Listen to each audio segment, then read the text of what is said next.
கல்யாணமாயி 2 மாசமா குடிச்சிட்டு வரா.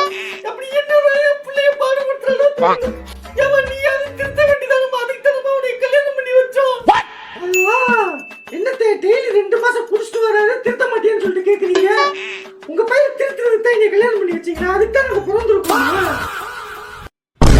2 மாசமா தானே நான் கல்யாணம் பண்ணிட்டு வந்தேன். அதுக்கு முன்னாடி 29 வருஷமா நீங்க தானே வளர்த்தீங்க. அப்ப நீங்க திருத்தி இருக்க வேண்டியதுதானே? அதை விட்டுட்டு என்ன அத்தாடி அத்தா இந்த மாதிரி கேள்வி கேட்கறாரு என்கிட்டயே. அப்படி இந்த 2 மாசமா என் பிள்ளைகிட்ட என்ன மாதிரி கேள்வி கேட்டுருப்பாங்க? குடிச்சிட்டு வரேன். Oh no.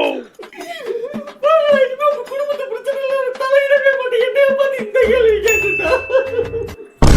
ஆமா இந்த மாதிரி லாஜிக் ஏதாவது ஒன்று சொன்னோம்னா உடனே கோச்சிட்டு வெளியில போயிருங்க. அம்மா விட்டு போறேன்.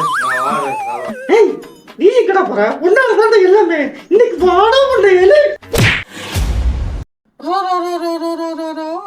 செல்லம் என்னம்மா குழந்தை எலும்பும் தோலுமா இருக்கு. ஒழுங்கா பால் கொடுக்குறியா இல்லையா? இந்த காலத்து பிள்ளைகளுக்கு குழந்தைகளை எப்படி பாத்துக்கணும்னே தெரியல.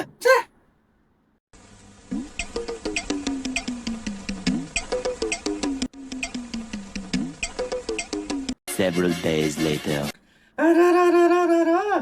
என்னம்மா குழந்தை இவ்வளவு வெயிட்டா இருக்கு.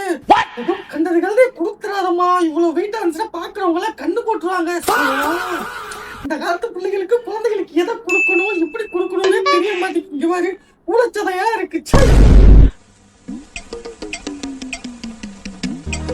எதுக்கும் பயப்படாதவன் நானே திணறேன் பாருங்க. திணறேன் என்னடா செய்யறது அப்படின்ட்டு.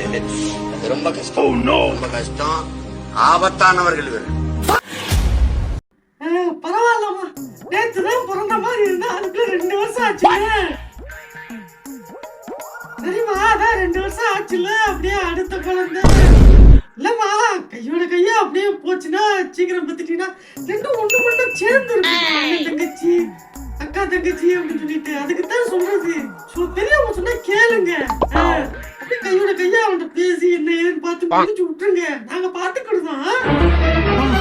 2 வருஷம் முடிஞ்சிருச்சு. இனிமே குழந்தையும் பார்த்துக்கிட்டு வேலைக்கு போய் சொந்த காலில் நிக்கலான்னு பார்த்தா மறுபடியும் 3 வருஷத்துக்கு நம்மளை வீட்டுக்குள்ளேயே முடக்கி போட பாக்குறாங்க. அவனை விடக்கூடாது. இன்னொரு பாயாசத்தை போட்டுற வேண்டியது. சரிங்கத்தே பாத்துக்கிறேன். நான் அவர்கிட்ட பேசிக்கிறேன்.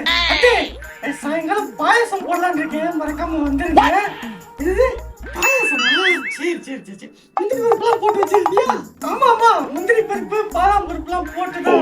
மறக்காம வந்துருங்க.